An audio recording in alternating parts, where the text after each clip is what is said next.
Verilişin baş sponsoru Hacı Ceylon çayları.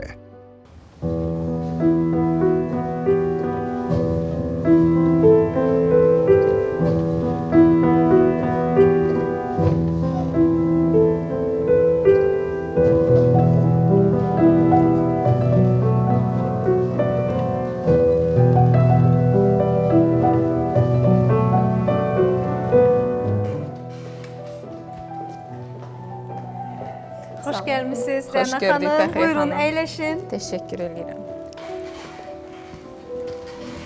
Və bugün Xəzərin sahilində çox gözəl bir qadın ruhuna qonağıq. Bugün Xəzər sevinir. Çünki gözəllikdən danışacağıq. Zaten bizim missiyamız gözəllikdir. Amma bugün gözəlliyə xidmət edən gözəl xanımla elə gözəllik barədə danışacağıq. Rəna xanım Ocağıvadır. Bizim Xəzərin sahilində qonaq. Rəna xanım həkim oftalmoloqdur. Rəna xanım kosmetoloqdur. Rəna xanım sözün əsl mənasında Azərbaycanımızın, vətənimizin səhiyyəsini, vətənimizin bütün inkişaf etmiş bu sahədə inkişaf etmiş sahələrini özündə ehtiva edən gözəl bir xanımdır. Və Xəzər hər zaman gözəlliyə qapı açır. Rəna xanım, sizi də burada görmək bizim üçün çox xoşdur. Xoş gəlmişsiniz. Necəsiniz? Teşekkür edirik Fəxriyə xanım. Çox təşəkkür edirəm. Mənə də çox xoşdur bu gözəl məkanda sizinlə bir yerdə həm söhbət olmaq və təşəkkür edirəm dəvətiniz üçün.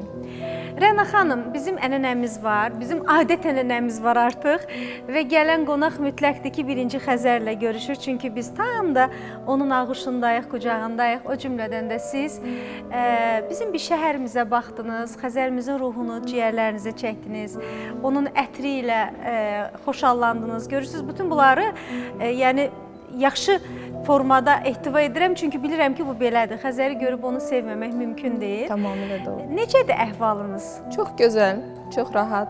Sizi görüb də necə ola bilər ki, əhvalım bu gözəl məkanda, Xəzərin sahilində. Çox gözəl, çox rahat. Çox sevirəm ki, sizinlə bir yerdə bugün vaxt keçirdəcəyik və həm söhbət olacaq. Əlbəttə, mən buna əminəm. Çünki biz bugün gözəllikdən danışacağıq və qadın gözəlliyindən danışacağıq.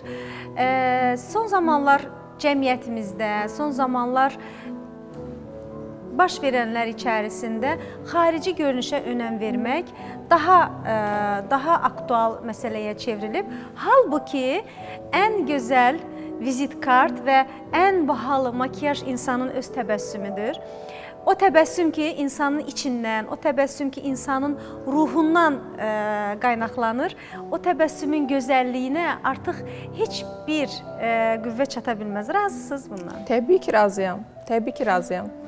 Təbəssüm insanın içindən gələn pozitivliyin üzdə təzahürüdür.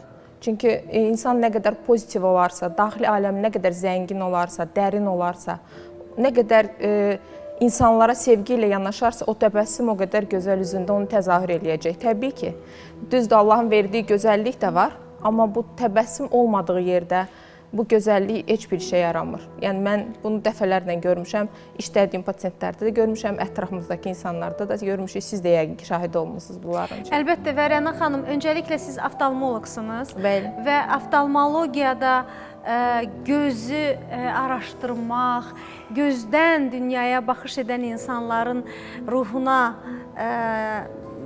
toxunmaq, bu böyük bir işdir və hər gözdən dünyaya baxış eyni mi olur? Hər gözdən dünyaya baxış eyni olmur, təbii ki. Hər göz bir yaşanmış hekayə saxlayır öz arxasında.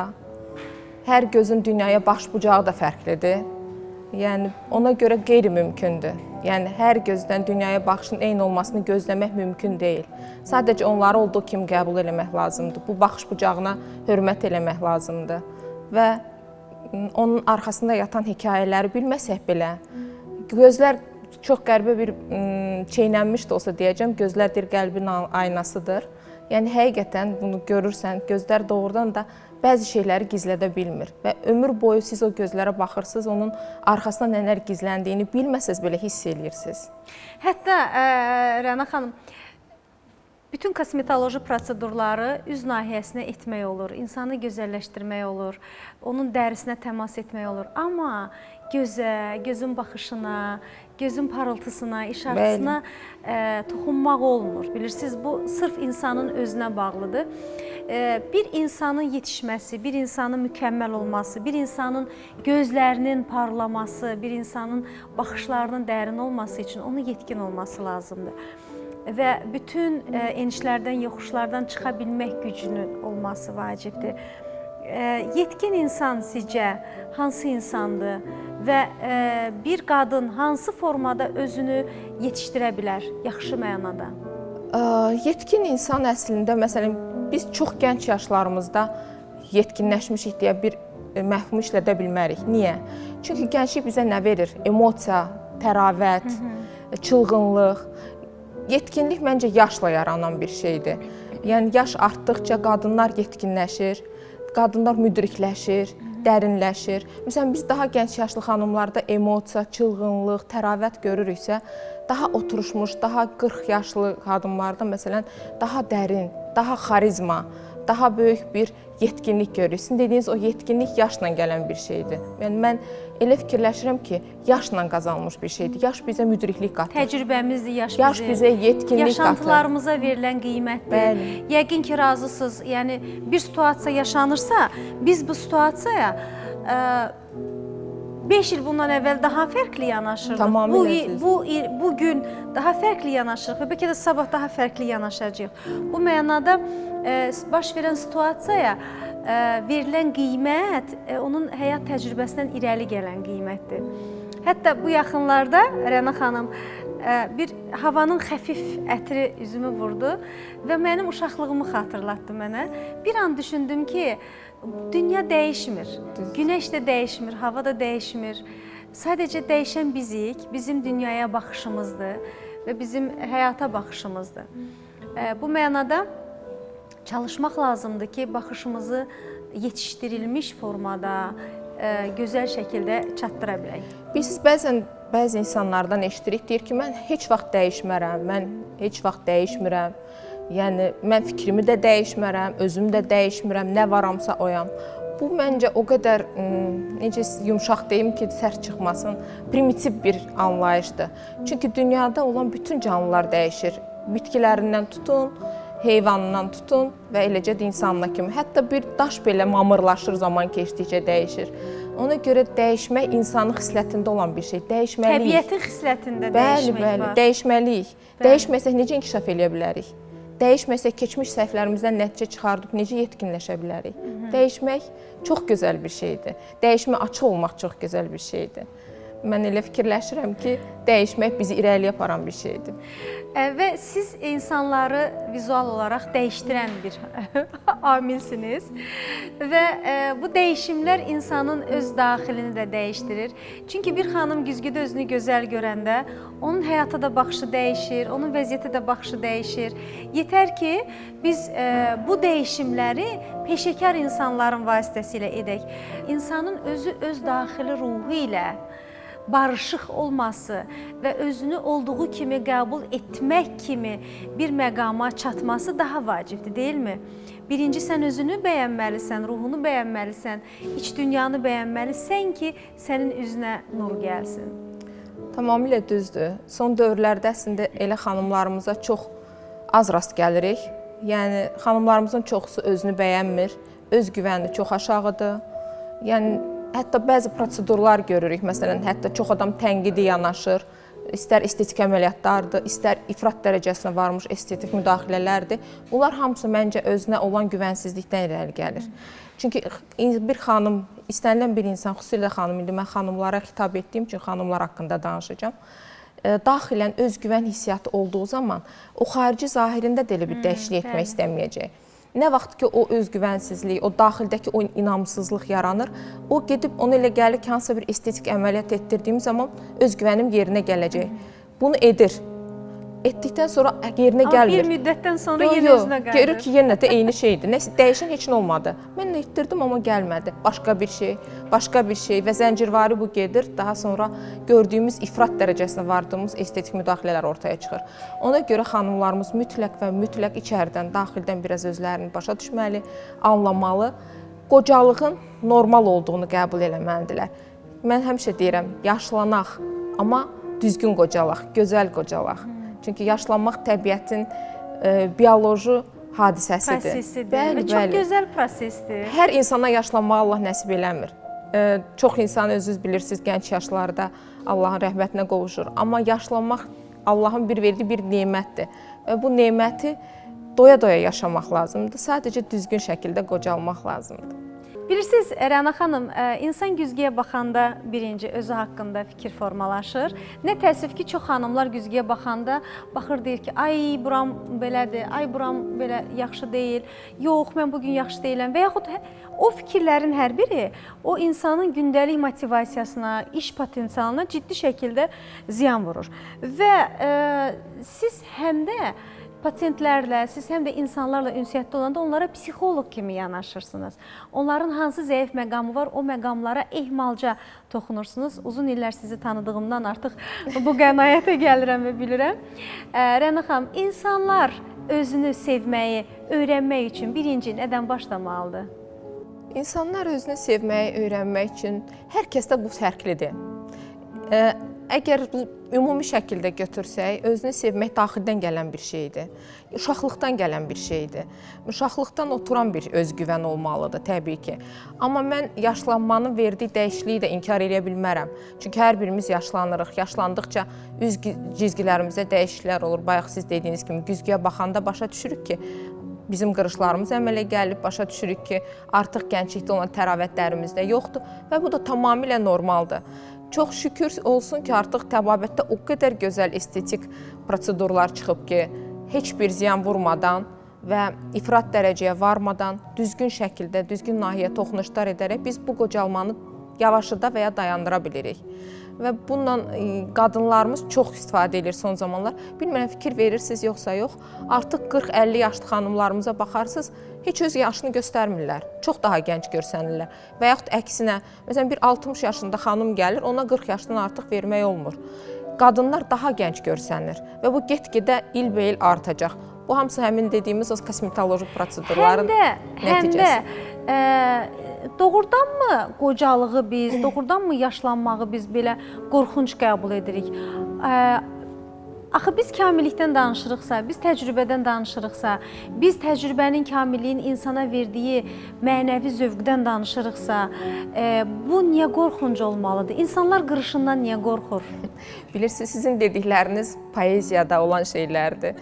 Artıq bu poeziyada bizim əvvəllər oxuduğumuz poetik şeirlərdə, əsərlərdə, esselərdə vəsf olunan o gözəllikdən siz danışırsınız. İndi zaman dəyişib, dövr dəyişib, bu da normaldır. Hər bir dəyişikliyə ayaq uydurmalıyıq. İndi sosial setlər, kütləvi informasiya vasitələri daha aktivdir. İnsanlar sizin dediyiniz poetik şeirlərdəki vəsflərdən daha çox kütləvi informasiya vasitələrində gördüklərinə ilişirlər, gördüklərini daha çox onlara fikir verirlər. Ona görə də onların bu qırışlarından qorxması təbiidir.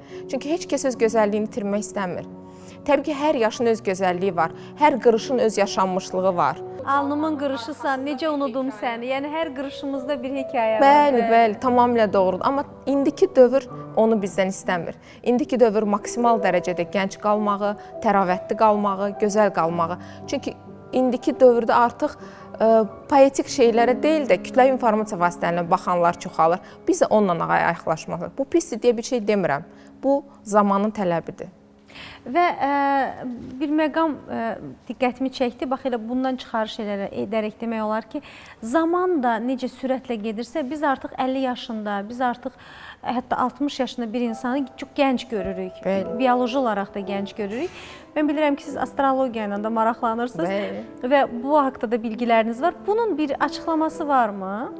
Əslində bunun bir açıqlaması var, bunun üzərində çalışmalar gedir və bir çox alimlər elə deyirlər ki, yer kürəsinin sürətli fırlanması nəticəsində elə bir hadisələr olur Hətta deyirlər ki, 24 saat deyil, sutka artıq 16 saata çatıb. Bəli, belə bir şeylər deyirlər. Amma mən bunun nə dərəcədə düzgün olduğunu sizə deyə bilmərəm. Çünki o dərinliyinə varmamışam. Sizin kimi mən də eşitmişəm. Amma bir onu deyə bilərəm ki, yəni estetik müdaxilələr, estetik toxunuşlar xanımların gənc qalmasında çox böyük rol oynayır. Çox. Ne gözəl. Artıq işarə edirlər, reklamlarımızın zamanıdır. Və Rəna xanım, bu çaylarımızdan dadmağı sizə təklif edirik. Ümid edirik ki, bunun dadını da bəyənəcəksiniz. Çünki gözəl olmaq üçün həm də gözəl qidalanmaq lazımdır, keyfiyyətli qidalanmaq lazımdır. Və xanımlarımız da son zamanlar artıq qara çaydan imtina edirlər, yaşıl çay üstünlük verirlər. Və olsun, yəni bir insanı gözəl edə biləcək, bir insanı yaxşı edə biləcək hər nə varsa ki, gözəldir. Biz onu insanlara tövsiyə edirik əlbəttə ki. Bizim ağız dadımız Hacı Seylon çaylarıdır, əzizlərimiz. Bu çayların əlbəttə ki, yaşıllı da var. Hətta tələssəniz paket çayı da var və s.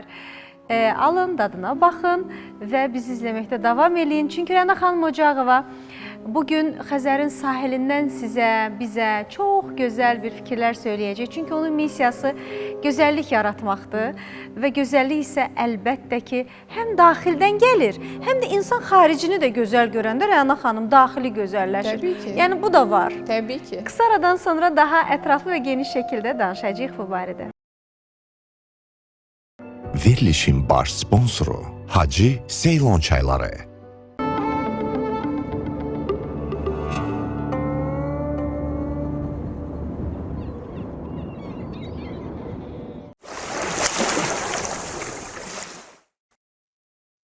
Verilişin baş sponsoru Hacı Seylon çayları. Reklamlarımız bitdi, əziz tamaşaçılarımız. Hacı Seylon çaylarının baş sponsorluğu ilə biz sizinləyik və Xəzərin sahilindən sizi salamlayırıq. Yenicə qoşulan bütün tamaşaçılarımıza qucaq dolusu salam göndəririk. Biz bugün bir qadın gözəlliyindən bir qadınla danışacağıq və biz bugün bir qadının gözəl ruhuna, gözəl nitqinə, gözəl əməlinə qonaq olmuşuq. Və Rəna xanım Ocağovanın uzun illər tibb elmində, uzun illər tibb sahəsində göstərdiyi fəaliyyət, insanlara etdiyi xidmət hər zaman alqışa layiqdir deyirik. Və Rəna xanım Ocağova bugün bizimlədir. Oftalmoloqdur, kosmetoloqdur və tibb sahəsində öz peşəsini sevən dəyərli insanlardandır. Və Rəna xanım, gözlər qəlbin aynasıdır deyirik və hər birimiz gözə xitabən gözəlliyimizi ona bağlayırıq. Oysa ki, bizim bədən proporsiyalarımız, odur ki, bizim xarici görünüşümüzün hər zaman, belə deyək də, müasir dildə desək, fit olması ən vacib amillərdən biridir. Bunun üçün sağlam yaşamaq lazımdır, sağlam qidalanmaq lazımdır. Sağlam qidalanmaq üçün sağlam təfəkkür lazımdır. Yəni, heç bir zaman sağlam düşünən insan, sağlam düşünməyən insan sağlam görünə bilməz. Sağlam düşünmə və sağlam mühitə, sağlam var olmağa, sahib olmaq üçün birinci nədən başlamaq lazımdır? Nədir sağlamlıq? Yəni, onun bioloji olaraq demirəm, düşüncə olaraq insan, sağlam insan kimdir? Biz hansısa tutaq ki, bir rəsm əsərinə baxanda, biz o tabloya bütöv şəkildə baxırıq. Düzdür, onun hansısa bir hissəsini ayırıb ona baxmırıq. İnsan orqanizmi, insanın görüntüsü, insan bədəni də o şəkildədir.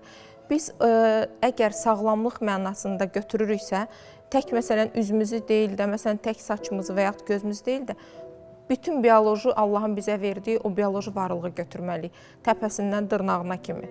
Yəni, ona görə sağlamlıq dedikdə, sizin dediyiniz kimi ilk növbədə təfəkkür. Çox qəşəng bir deyim var, deyir, bütün inqilablar birinci beyində başlayır.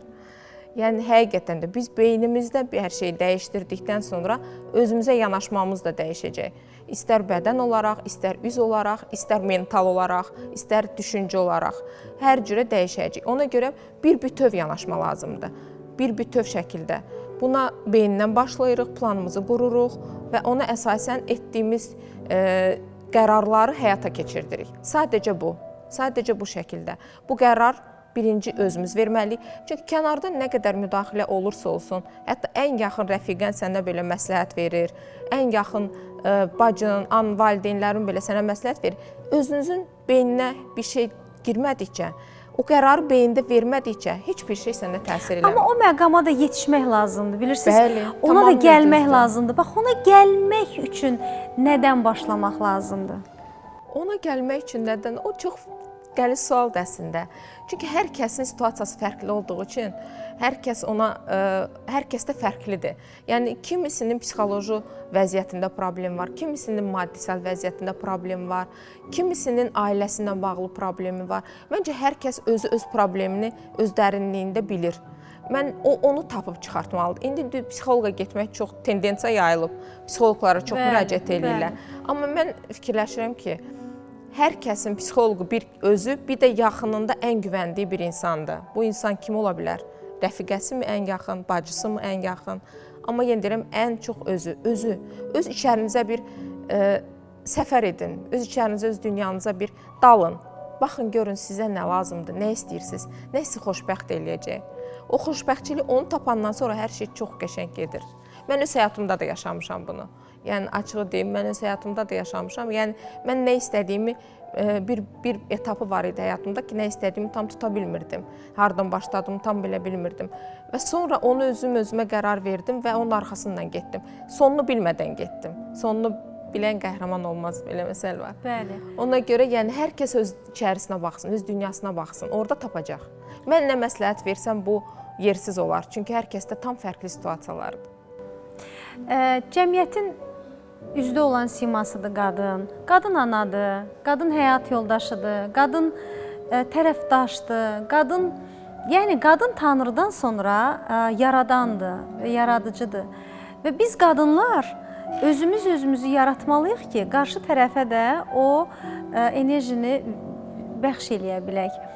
Və qadın cəmiyyətin sağlam siması olmalıdır. Bu buna borcludur belə olmağa. Deyirlər, bir kişi savadsızdırsa, bu bir insanın savadsızlığıdır. Amma bir qadın savadsızdırsa, bir ailənin, bir cəmiyyətin savadsızlığıdır. Bu mənada Rəna xanım, savadlı qadın, dünya görmüş, baxın, dünya görmüş ifadəsi o qədər gözəl bir ifadədir. Söz olaraq oynatsan da deyirsən ki, yenə də söhbət nəticədə görməkdən gedir. Və o dünyanı görmək bir baxışdır. Baxış daxilə baxışdır. Və o qadınların son zamanlar cəmiyyətdə sizə müraciət edirlər və çoxu da natamam insanların müraciətləri olur. Mən əminəm ki, sizin müraciətlərdə görürsünüz ki, bu insanın cavabı onun üzündə, simasında, bədənində deyil, ruhundadır. Bax, belə qadınlarla ünsiyyətdə olursunuz və belə qadınların sayı çoxalmağa mı doğru gedir? Çünki daha çox onları siz bilirsiniz. Yoxsa ki, daha çox insanlar artıq, xüsusən də qadınlar özünü yetişdirir və özünə əmin şəkildə yaşayır. Yəni artıq inkişaf edir. Bunların sayı daha çoxalır. Baxın, mən sizə bir misaldan başlayacağam. Məsələn, çox əvvəllər bizim nənələrimiz heç bir əslində məktəb qurtarmamışdı, oxumamışdı. Amma siz fikir verirsiniz, necə müdrik nənələrimiz olub. Necə müdrik xanımlar olubdu. Yəni onlar o savada bağlı olan bir şey deyil. Yəni həm ağıl cəhətdən, həm özünü yetişdirmək cəhətdən, həm dərinlik, müdriklik cəhətdən bilirsiniz yəqin ki, çox müdrik nənələrimiz olub. Yol göstəriblər, məsləhət veriblər, başçılar olublar hətta. Ona görə bu tək savadla olan bir şey deyil. Düzdür, indi şükür Allaha, xüsusən bizim Azərbaycanda bütün xanımlar oxuyur, oxumağa meyl eləyir və öz karyeralarını qurmağa çalışırlar, özlərini inkişaf elətdirməyə çalışırlar.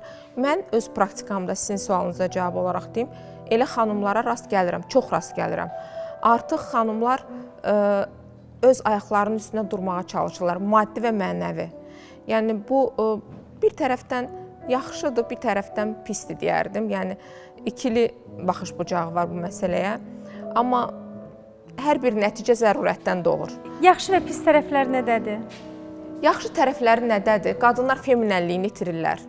Yəni qadın feminəl olması üçün, dişil olması üçün ailəsində daha necə deyim, bəzi çətinliklər düşünməməlidir. Yəni bura maddi çətinlikləri də nəzərdə tuturam, mənəvi çətinlikləri də nəzərdə tuturam. Qadın əgər biz feminəl olsun istəyiriksə, onun problemlərini onun əvəzinə həll edən bir kişinin olmasını tərəfdarıyam. Amma bu 100% deyil də, yəni nisbətdə deyirəm. Bunun biraz mənfi tərəfidir. Müsbət tərəfi nədən ibarətdir? Qadınlarımız inkişaf eləyir. Əvvəllər məsələn, istər siyasətdə, istər dövlət işlərində, istər cəmiyyətdə kişilər daha statuslu mövqelərdə olardılar. İndi artıq qadınlarımız onlarla bərabər səviyyəyə get-gedə çatırlar. İş adamı xanımlarımız get-gedə artırlar. Bunlar sevindirir. Bu qadınların öz üzərində işləməyini göstərir. Bu qadınların heç də cəmiyyətdə kişilərdən geri qalmadığını göstərir. Çünki əvvəl elə bir stereotip var idi ki, qadınlar daha geri planda olmalıdır, kişilər daha öndə olmalıdır. Yenə deyirəm, bu da bir baxış bucağından nəzər alsaq, bayaq dediyimiz feminənliyi götürsək, tamamilə doğrudur. Biraz geridə ola bilərlər. Amma yenə deyirəm, bəzən məcburiyyət, həyat qadınları daha irəli atılmağa, kişilərdən də qabağa keçməyə məcbur eləyir. Bax, bu çox gözəl dediniz ki, məcbur eləyir. Bəzən biz deyirik ki, gender məsələsi artıq yoxdur, artıq qadın, kişi cinsinə ayırmırıq insanları. Amma bioloji nöqteyi nəzərdən zaten fərqlidirlər bunlar. Onların potensialları da fərqlidir. Kişinin gücü ilə qadının gücü bir deyil. Biz necə bunu ayırmaya bilərik? Biz elə ayırmalıyıq. Və hətta bir sıra qərb ölkələrində qadınlara verilən maaşla kişilərə verilən maaşın belə fərqi var. Bu mənada biz bəyəfəndiləri çox dəyərləndiririk. Çünki onlar bizim evimizin, ocağımızın, belə deyək ki, qürurudur, güvənc yeridir. Tək onlar bunu anlasınlar, öz güclərinin, potensiallarının fərqinə varsınlar. Reklamlarımızın zamanıdır və bəylərimiz də hər zaman pürrəngi xoruz pipi bir çaya üstünlük verirlər. Hər zaman əziz xanımlar, evinizdə ruzu bərəkət bol olsun, çay dəmləyin, əzizlərinizi başınıza yığın, bəyəfəndilərinizi, evinizdə həyat yoldaşınızı, oğlunuzu, nə bilim kim varsa, gözəl pürrəngi çayla sevərək, oxşayaraq dəvət edin və bizdən də ayrılmayın, bizi dinləyin. Çünki biz sizlərdən danışırıq, sizin düşüncələrinizdən çıxış edirik. Xəzərin sahilindəyik və içdiyimiz çay isə Hacı Seylon çaylarıdır.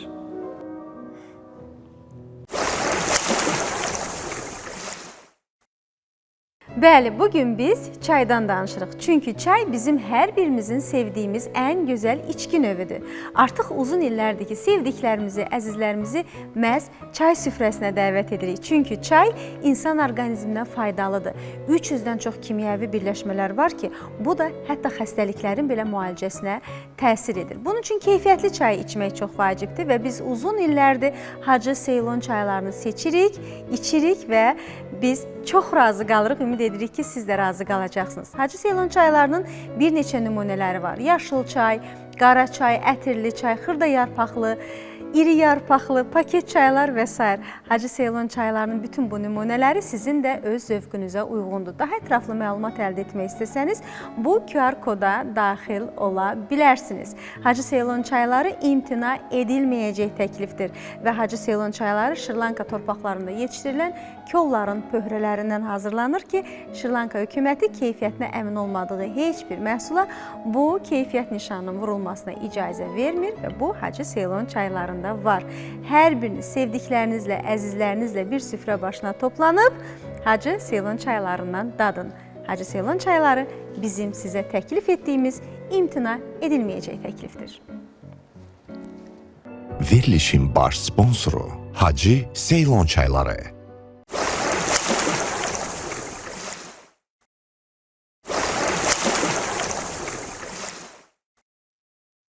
Verilişin baş sponsoru Hacı Seylon çayları. Bəli, əzizlərimiz, reklamlarımız bitdi. Biz Xəzərin sahilindən sizi salamlayırıq. Yenicə qoşulan bütün tamaşaçılarımıza ən gözəl arzularımızı çatdırırıq. Reklam arası da bizim burada xoş, gözəl, pozitiv bir enerjimiz oldu. Çünki bizim ağız dadımız Hacı Seylon çaylarıdır və o bizim əhval-ruhiyyəmizi çox gözəlləşdirir.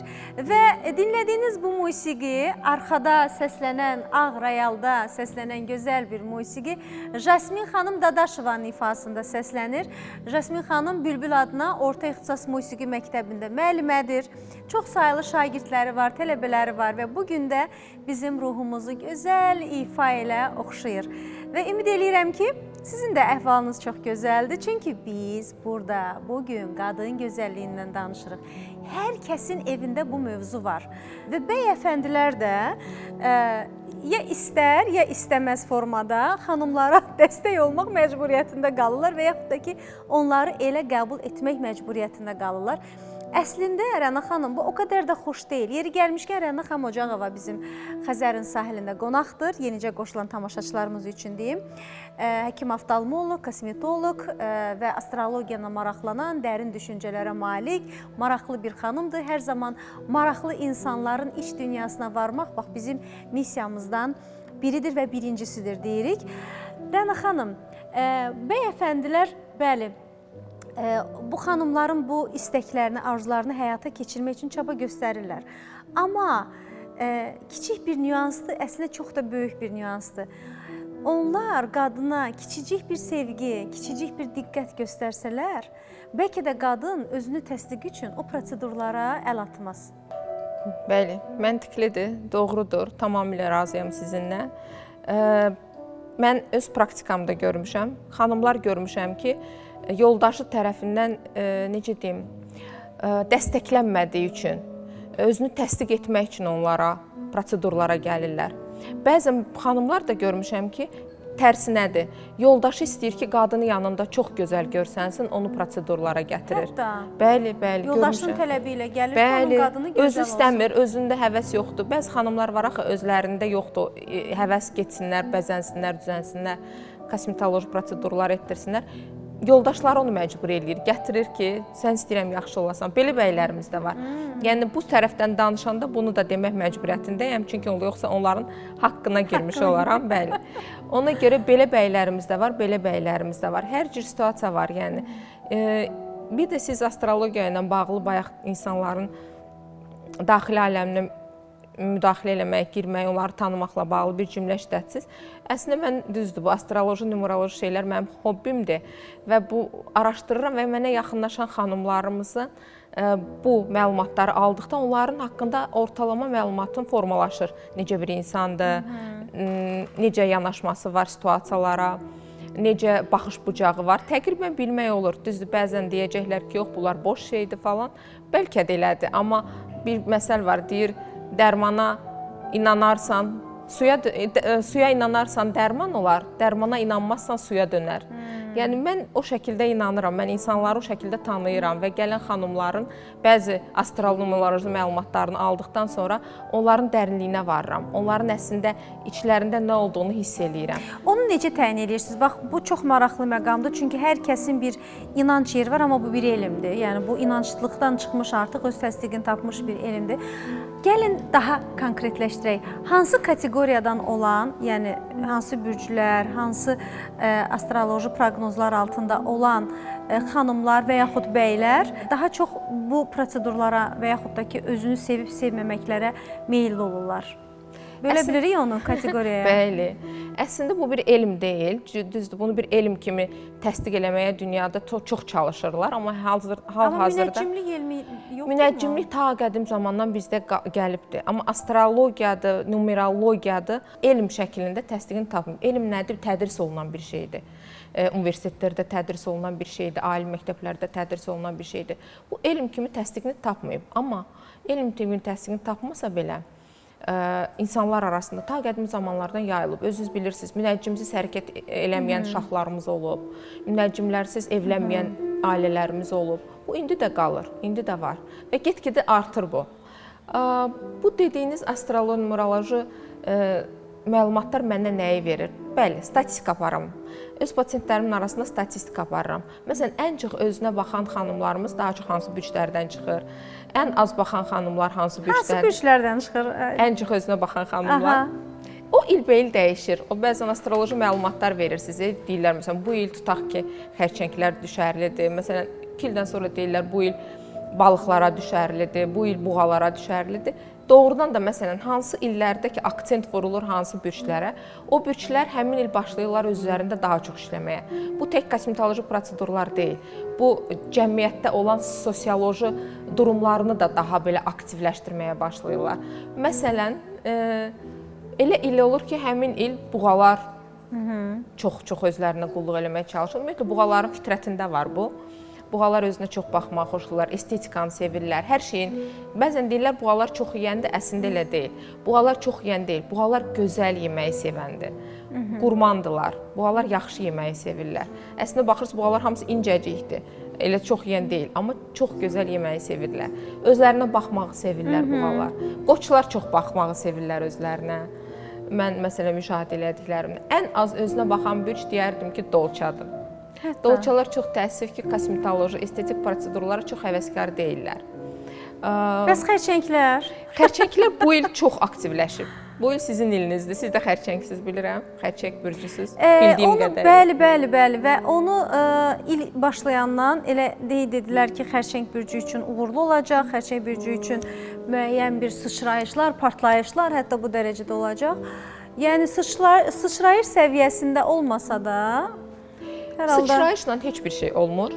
Əslində 1-2 ildə halda ki, hardasa sizin 2 ildir, sizin iliniz astroloqlar daha yaxşı bilər. Mən onların işlərinə müdaxilə eləmək istəmirəm. Bu sadəcə mənim bir hobbimdir. Xərçənglər məsələn 2 ilə bir yaxın zaman dilimində artıq yavaş-yavaş, yəni sıçrayışla heç nə olmur, hər şey yavaş-yavaş olur. İlk növbədə beyində başlayır, düşüncələrdə dəyişikliklər olur. Sonra düşüncələri başlayırsınız etap-etap həyata keçirməyə, yəqin ki, öz üzərinizdə, öz həyatınızda onu hiss eləmisiniz ki, bölüşmüsünüz məndən bilirəm. Daha sonra o həyata keçirdiyiniz proyektlərdən geri dönüşlər almağa başlayırsınız və daha sonra o proyektləri biraz daha genəldirsiniz. Yəni bunlar heç bir sıçrayışla olmur.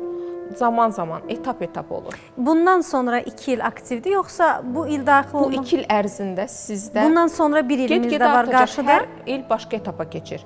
Məsələn, bir il özünüzdə dəyişiklik gedirsə, ikinci il maddiyyatınızda dəyişiklik gedirsə, növbəti il sizin karyeranızda dəyişiklik gedirsə, başqa bir il öz şəxsi həyatınızda. Yəni bu sizin bütün həyatınızın bütün sahələrini əhatə edəcək bir proses gedir və bu 1 ilin, 2 ilin işi deyil. 10 illiklərin bir işidir və bu hər insana görə dəyişir. Yəni hər insanın natal xəritəsi var, orada tamam başqa-başqadır. Amma genel götürsək, bəli, genel götürsək dəyişir. Bütün bürcləri çox sevirəm. Bəzi bürclər bu xərçənglərə aid idi, əziz tamaşaçılarımız. Xərçənglərə aid idi. Bütün bürclərin özlərinə məxsus çox-çox gözəl xüsusiyyətləri var və bəzi bürclər var ki, təbii ki, onların kaprizləri də var, amma bizim işimiz tək həkim kimi pasiyentə yanaşmaq deyil. Onlar dinlənilmək istəyirlər, eşidilmək istəyirlər, istəyirlər onlara qulaq asaq. Məsələn, bəzən pasiyentlər olur, gəlir, biz ona prosedur eləyirik, eyni zamanda belə şeylər deyirəm. Mən də deyirəm, nə yaxşı, biz pulsuz konsultasiya da aldıq astroloji. Yəni, çünki özümə də xoşdur onlara bəzi şeylərə sevindirmək, demək, motivasiya eləmək. Çünki necə düşünürüksə, həyatımız o şəkildə gedir. Nə qədər həyatımıza mənfi enerjini çəkəcəksə, o qədər həyatımızda negativ hadisələr baş verəcək. Nə qədər pozitiv düşünəcəksə, pozitiv enerjini özümüzə çəkəcəksə, o qədər də inanın, bunu sınayın, görəcəklər. Həyatlarında pozitiv şeylər daha da artacaq. Amma düşünmək, özünü düşünməyə zorlaya bilirsənmi? Çünki bəzən olur ki, insan axı elə düşünmək, reallıq bir şey olan deyirlər, axı reallıq var, bu belə deyil, mən necə onu zorla deyim yaxşıdır kimi bir fikirlər də olur. Belə olduğu halda insan özünü yaxşı düşünməyə zorlamalıdırmı? Bəli, bayaq dediniz, hər şey burada başlayır, hər şey beyində başlayır. İnsan onu özünə hazırlamalıdır. Bəzən Bəxtiyar Vahabzadənin bir sözü var, deyir, mən özümə unut dedikcə özümü unuduram, tapıram səni. Çox qəşəng bir cümlədir. Biz məcbur eləməməliyik biz özümüzə nəyisə unudaq, pis şeyləri, yaxşı şey. Sadəcə tədricən özümüzü təcrid eləməliyik negativ hadisələrdən, negativ insanlardan. Mən məsələn bacardığım qədər kütləvi informasiya vasitələrində heç bir negativ şeyə qulaq asmıram, baxmıram, eşitmirəm. Ona görə məsələn buradan başlamaq olar. Detoks, yəni insan ruhən də detoks yaşamalı. Ruhunu detoks eləyirsən. Bu da yenə deyirəm, birdən-biri olmur. Mən yox, heç fikirləşməyim bir şey, heç fikirləşməyim, bu şəkildə alınmır. Zamanla gəlir, tədricən gəlir. Relaks olmaq lazımdır, özünü boşaltmaq lazımdır və hadisələrə həmişə pozitiv yanaşmaq lazımdır. Onsuz da ətrafımızda daim hər tip insan olacaq, ətrafımızda daim pis hadisələr, bədbəxt hadisələr, negativ hadisələr olacaq. Bunları olduğu kimi qəbul eləmək lazımdır. Buna normal bir şey kimi yanaşmaq lazımdır. Faciəyə çevirib də onu daxili aləmimizə yüklənmək lazım deyil. Və kainatla insan dost olmalıdır və Allaha şükr etməlidir. Bu halda o barışır, Çox gözəl bir Ramiz Rövşənin misrası var. Hər zaman o misralar insanı yadımda saxlayıram və hər zaman o kömək olur. Dünya ilə dalaşmaq asanmış demək, çətini dünya ilə barışmaq imiş. Dünya ilə nə qədər barışacaqsa, nə qədər onu qəbul edəcəksə, o qədər dünya bizə qarşı cömərd olacaq və öz gözəlliklərini bizə bəxş edəcək. Stəkan yarıya qədər boşdur, yarıya qədər doludur misalı da bu yerdə özünü göstərir. Rəna xanım, artıq bizə verilən zaman başa çatır. Necə keçdi heç bilmədim. bilmədim. Nə təəssüf ki. Və bu bir ruh dünyasıdır, bu ortam, bu bir insanlıq meyarıdır. Və hər zaman əziz xanımlar, özünüzü, ruhunuzu, daxili aləminizi nə qədər gözəl saxlasanız, o qədər simanız gözəl olacaq, gözləriniz parlayacaq, ən bahalı makiyajınız təbəssüm olacaq. Və Rəna xanım da məhz biz insanlara öncəliklə bunu, daha sonra isə tamam, siz deyəni həyata keçirir. Veriliş boyu içdiyiniz Hacı Seylon çaylarından bizim sizə kiçicik bir sovqatımız var Rəna xanım. Bax burada iri yarpaqlı, xırda yarpaqlı, ətirli, ətirsiz, bütün çay, yaşıl çay, bütün çay nümunələri var. İçin, zövq alın, ağzınızın dadı keyfiyyətli nemətlər olsun və bugün bura gəldiyiniz üçün sizə sonsuz təşəkkür edirik. Təşəkkür edirəm, mən təşəkkür edirəm dəvətiniz üçün. Vaxt necə keçdi bilmədim, hər şey çox gözəl idi. Görüşmək ümidi ilə Allah amanında hər birinizə hər zaman sevgi, məhəbbət, gözəllik və sağlamlıq arzu edirik və bu arada bizim gözəl Jasmin xanım Dadaşovaya öz təşəkkürümüzü bildiririk. Bülbül adına Orta İxtisas Musiqi Məktəbində müəllim olaraq çalışır və bugün də bizim ruhumuzu gözəl şəkildə dinləndirdi. Görüşmək ümidi ilə Allah amanında. Sağ olun. Verilişin baş sponsoru Hacı Seylon çayları.